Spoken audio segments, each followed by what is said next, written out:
What's going on, guys? I'm Chris, and this is Regular Guy Training. So, the replacement for the BCM upper that I blew up was from Sons of Liberty Gunworks. Now, here's the thing.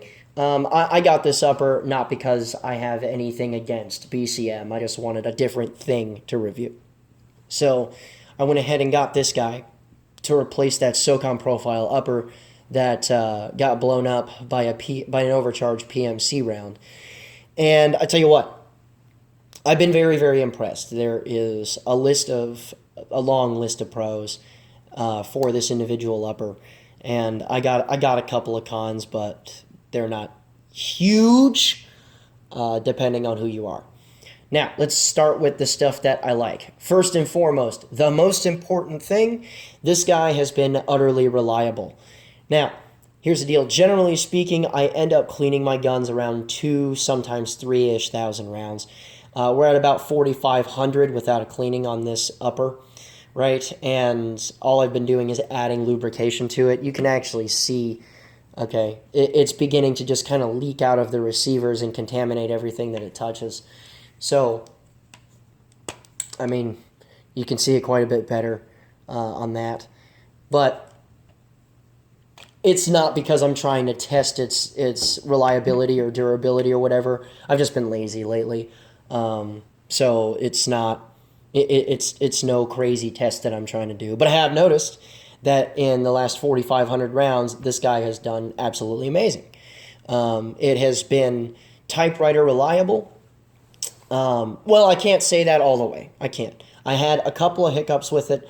Nothing big, and I can absolutely attribute this to just me adding lubrication and not cleaning it at all. Every once in a while, when I would load a new magazine into the rifle with the bolt locked to the rear, basically I'm doing a reload, right? And then I drop the bolt on that magazine. Every once in a while, that bolt has trouble stripping off that brand new round. But I'm starting to notice a pattern here because I tend to get my ARs really dirty to the point where they start to stutter a little bit like that. So while I don't really see this an issue, and by the way, I just yanked on the charging handle and I didn't have any problems. So while I will report this every time that it happens, it's not really a crazy thing to me, mostly because, I'm lazy and I don't clean my guns as often as I probably should, but whatever, they still work. That's it, though. Everything else has been great. Now, here's the deal also. It's been very accurate, especially for what it is, because all we really have here is a government profile-ish barrel. And the reason why I say ish is because government profile stuff is usually centered around rifle length and far more common, a carbine length barrel. So there you go. But it's been very accurate, okay? With 55 grain Wolf, a very atypical accuracy standard from it, right at or just a touch over a minute and a half at 100. So, 1.5 to 1.7, somewhere around that. Hovering right at just above 1.5 inches at 100, but never over 2, unless it's me that's fucking up. So, very accurate, especially for what it is. Very smooth shooting because it's a mid-length gas system. And I tell you what, that really, right there, if you were to just go away from the video, that's pretty much the review. It's accurate, it's reliable, go buy it, right? There are, if you're going to stick with me, though, and check out a couple of little itty-bitty nuanced things, then, feel free to continue to listen on. Now, there is something, it's not detrimental, it's not even a con, it's just something that I noticed. Maybe it was an oversight issue, or maybe it was something that they found unnecessary, right? Because they have a M16 profile bolt and carrier group, right? The proper inspections and all of that have been done to this individual bolt and carrier. Cool. It gets a military finish. Cool. Not a problem with that whatsoever. I went to pull the thing apart for the very first time, right? And I'm not doing that with this gun. Sorry, fuck you. It's super dirty. But I went to pull this thing apart for the first time, and I checked out the extractor. And something that I noticed that is usually in a lot of guns now, like Daniel Defense or Bravo Company Manufacturing or something like that, right? You'll notice that next to the extract or around the extractor spring is a little O-ring in there, and sometimes there's a little rubber insert, right? What this does is that it increases the extractor's tension so that it grips onto the casing a little bit harder so that, it yields slightly greater reliability because it increases the extraction force and all that stuff so that the ejector can pop it out of there. But here's the thing, there was just a spring there. There was no little rubber insert and there was no rubber O-ring around that spring. Now, is this a bad thing? No, because the reason for that stuff originally was to aid in the carbine length guns, or the M4s, in extraction under full auto. Now, the stress on the parts is far less in a semi-auto gun, so it doesn't bother me at all because it's been reliable. Like, it hasn't skipped a beat. But it is something I noticed. I don't know if that's an oversight. I don't know if they missed something or if it's standard, because I haven't looked into other Sons of Liberty upper receivers or guns or whatever. I just have my example to go off of. So while I've seen them shot before and I've seen them go through class and do good, I just haven't looked inside of one. So maybe the next time I get my hands on a Sons of Liberty Gunworks rifle, I'll tear it apart and look at it on the inside. If you do own a Sons of Liberty product, let me know. Am I an outlier or is yours the same, right? So, there's that. But is that a problem? Like I said, no, it's not. It hasn't skipped a beat at all, and those improvements were really more for the full auto boyos anyway. So under semi-automatic fire, it doesn't really matter. For those of you that hook up these uppers to full auto lowers, though, okay, maybe that's an issue for you, but it ain't for me. So, all that said, though, okay, that's where the list of my pros end. And really, the list of pros is absolutely the most important part, okay? It's accurate, it's reliable, and that's about it, right? Don't have any fitment issues or anything like that. So now let's move on to something that I personally just do not like at all. This rail, man. I hate this thing. I hate this thing a lot. It's not because it's an M-LOK rail. It's not because it is skeletonized, although I'm not a huge fan of that either. It's this. What the fuck? What is this? Why is this here? This is supposed to be on a modular rail system, right? And you're supposed to be able to add and whatever as far as what you need. What the hell is this for? It doesn't connect to anything, okay? It has that cutting edge, look to it. That's great. It looks cool, but that's all it really does. It doesn't do anything for you. And realistically speaking, it actually gets in the damn way. I don't like it at all. And because of the nature of these skeletonized handguards and stuff, you could see where the gas block is. It's right there. And you can also tell where my extension is based on that light. And it gets hot. Okay. And even if you're a little bit further back, it gets hot. This individual rail here, it translates thermal energy like you wouldn't believe. And not just in the I'm shooting a gun and it's getting hot department.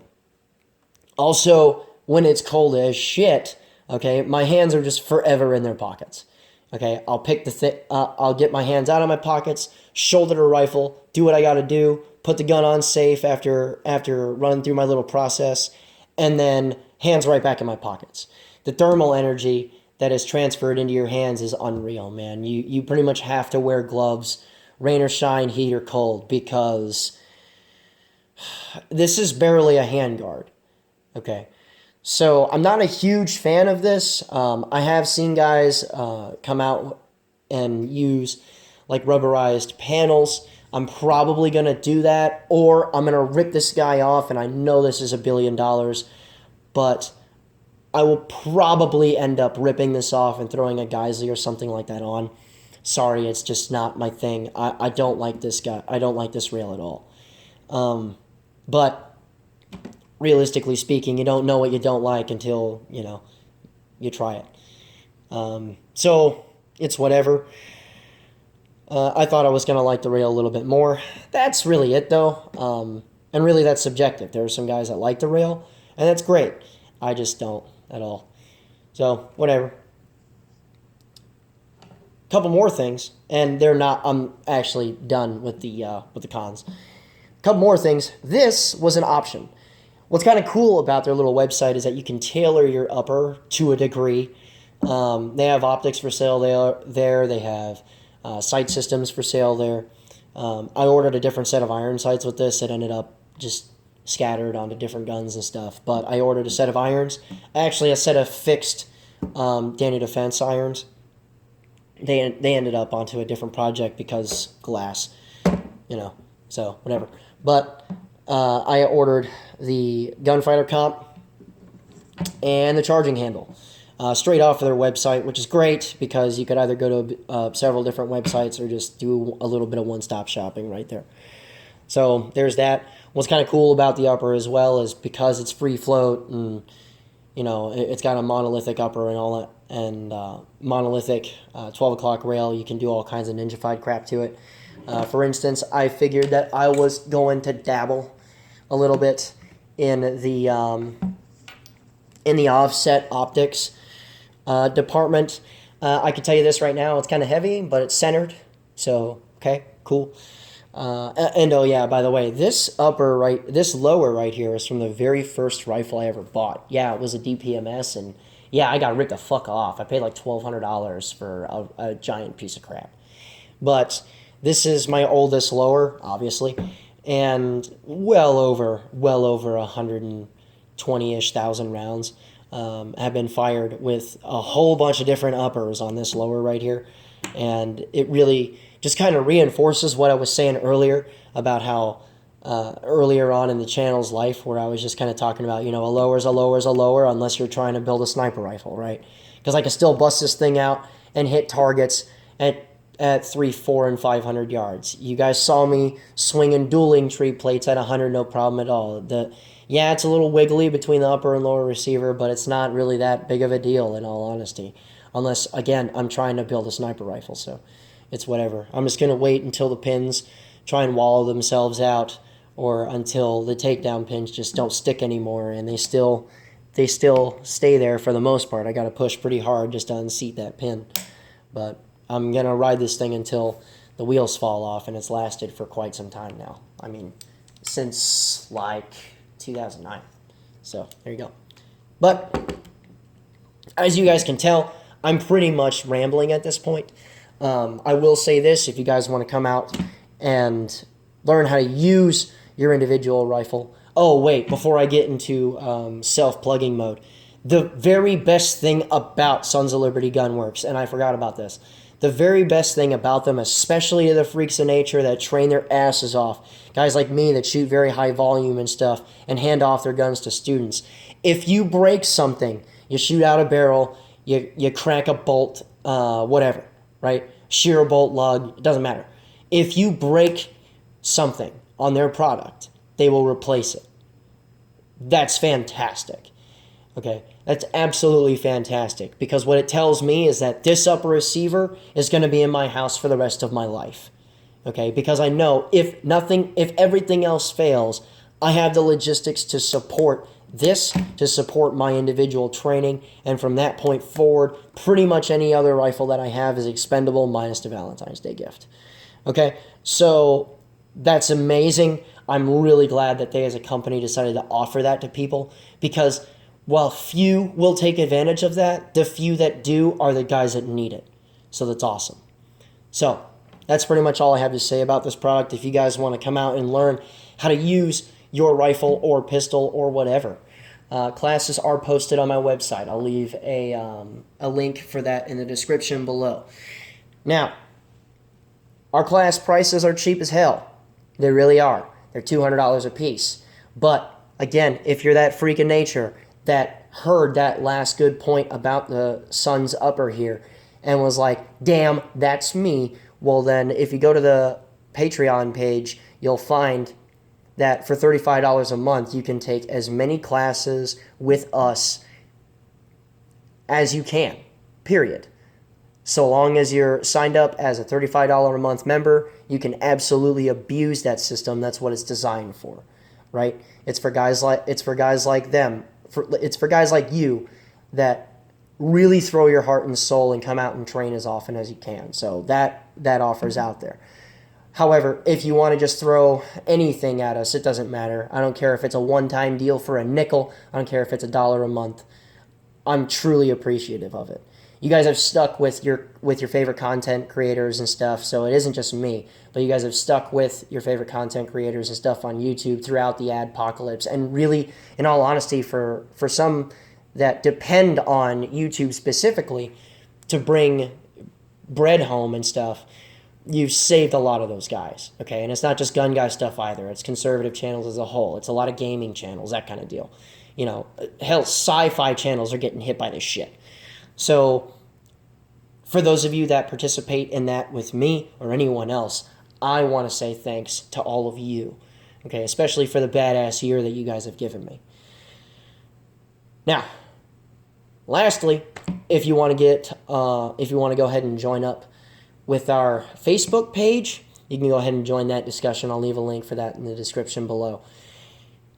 You know, there's a lot of really good people and a lot of smart guys on that page. So if you got a question that I haven't answered or has taken forever for me to get back to you on, you can ask it there, and either I'll pick it up or one of the guys will. So, all that said and done, remember, guys, a regular guy's firearm is the last defense against tyranny. Be easy.